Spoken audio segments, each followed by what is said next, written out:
कामयाब अपने लिए नहीं तो उनके लिए कामयाब बनो जो आपको नाकामयाब देखना चाहते हैं।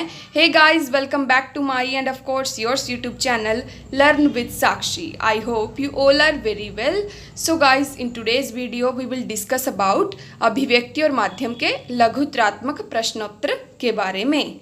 तो चलिए शुरू करते हैं वीडियो को। फर्स्ट क्वेश्चन इज, मुद्रण माध्यम के अंतर्गत कौन कौन से माध्यम आते हैं? तो मुद्रण माध्यम के अंतर्गत समाचार पत्र, पत्रिकाएं, पुस्तकें आदि आते हैं। नेक्स्ट इज, फ्लैश या ब्रेकिंग न्यूज़ का क्या आशय है? जब कोई विशेष समाचार सबसे पहले दर्शकों तक पहुंचाया जाता है तो उसे फ्लैश अथवा ब्रेकिंग न्यूज़ कहते हैं। आपने भी देखा होगा जब हमें टीवी पर न्यूज़ दिखाई जाती है तो कोई जब विशेष समाचार हमें दिखाना होता है टीवी वालों को, न्यूज़ वालों को, तो वो बड़ा बड़ा लिखते हैं अपनी स्क्रीन पर ब्रेकिंग न्यूज़, है ना। तो उसे क्या कहेंगे? फ्लैश अथवा ब्रेकिंग न्यूज़। अब आगे बढ़ते हैं। ड्राई एंकर क्या है? जो समाचार के दृश्य नज़र नहीं आने तक दर्शकों को रिपोर्टर से मिली जानकारी के आधार पर समाचार से संबंधित सूचना देता है, उसे ड्राई एंकर कहते हैं। यानी जब हमारी स्क्रीन पर समाचार के दृश्य नज़र नहीं आते, हमें भी नहीं आते, तो जो एंकर होता है वो दर्शकों को रिपोर्टर से मिली जानकारी के आधार पर ही समाचार से संबंधित सूचना देता है, तो उस एंकर को क्या कहेंगे? Dry anchor. ठीक है गाइस, आगे बढ़ते हैं। फोन इन से क्या तात्पर्य है? तो एंकर का घटनास्थल पर उपस्थित रिपोर्टर से फोन के माध्यम से घटित घटनाओं की जानकारी दर्शकों तक पहुंचाना फोन इन कहलाता है। काफ़ी सिंपल है इसकी लैंग्वेज, या लैंग्वेज भी आप समझ सकते हो क्लियरली। आगे बढ़ते हैं। लाइव से क्या आशय है? तो किसी समाचार का घटनास्थल से दूरदर्शन यानी टीवी पर सीधा प्रसारण लाइव कहलाता है। ठीक है, आगे बढ़ते हैं। जनसंचार के प्रमुख माध्यम कौन कौन से हैं? तो समाचार पत्र, पत्रिकाएं, रेडियो, दूरदर्शन यानी टीवी तथा इंटरनेट आदि, ये हमारे जनसंचार के प्रमुख माध्यम।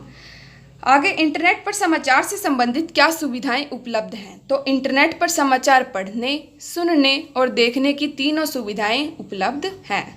तो रेडियो कैसा जनसंचार माध्यम है? रेडियो श्रव्य माध्यम। श्रव्य क्या होता है? सुनना, और इसमें ध्वनि, स्वर और शब्दों का मेल होता है।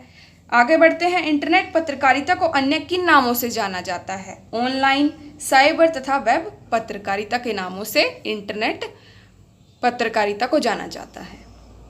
इंटरनेट पत्रकारिता क्या है? अब इंटरनेट पत्रकारिता क्या है कि इंटरनेट पर समाचार पत्रों को प्रकाशित करना तथा समाचारों का आदान प्रदान करना इंटरनेट पत्रकारिता कहलाता है। आगे, इंटरनेट पत्रकारिता के कितने दौर हुए हैं? तो वो हैं 3। अब भारत में इंटरनेट का आरंभ कब हुआ था? तो भारत में जो हुआ था पहला 1993 में और दूसरा हुआ था सन 2003 में। आगे है, वेबसाइट पर विशुद्ध पत्रकारिता आरंभ करने का श्रेय भारत में किसे दिया जाता है? तो वो है तहलका.com को।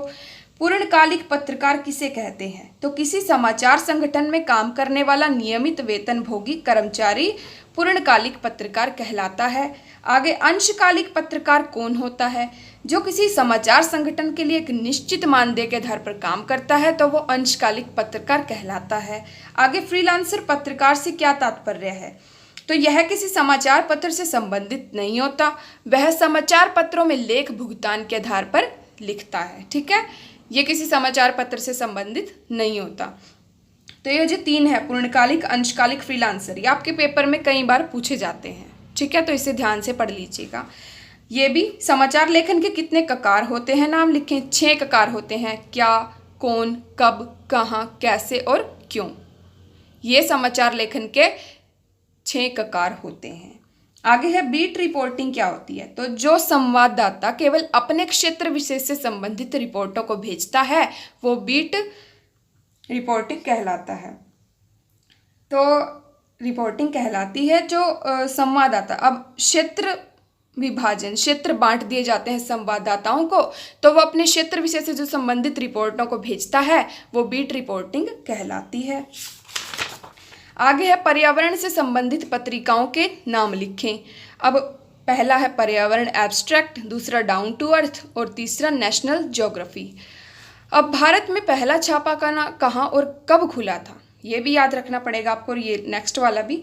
तो गोवा में सन 1556 में पहला छापाखाना खुला था। तो वर्तमान छापेखाने के आविष्कार का श्रेय किसे है, वो आपको पता ही है, जर्मनी के गुटेनबर्ग को।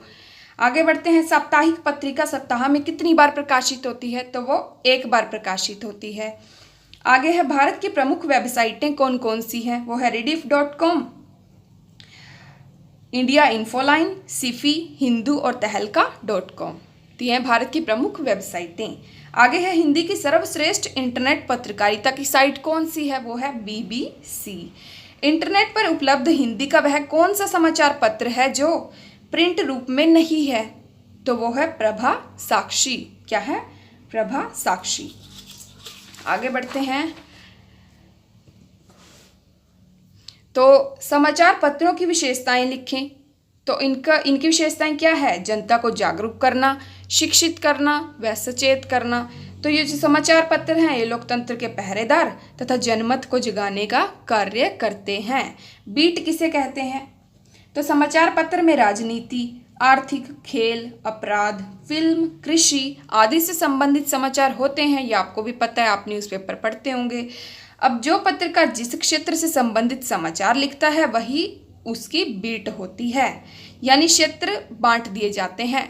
तो जिस क्षेत्र से संबंधित समाचार लिखता है वही उसकी बीट होती है।